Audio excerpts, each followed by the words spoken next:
আজকালকার সমাজে কিছু পুরুষ আছে যে পুরুষ মেয়েদের মন নিয়ে খেলতে বড্ড পছন্দ করে, এবং আমার কাছে অবাক লাগে যে পুরুষগুলো নারীর বিশ্বাস নিয়ে খেলে, নারীর ভালোবাসা নিয়ে খেলে, তার ট্রাস্টকে পুঁজি করে ব্যবসা করে, তার মনটাকে ভেঙে চুরে চূর্ণ বিচূর্ণ করে দেয়।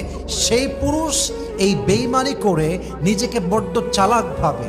তার বোঝা উচিত সে চালাক নয়, সে বোকার স্বর্গে বসবাস করছে, ঠিক কিনা বলেন?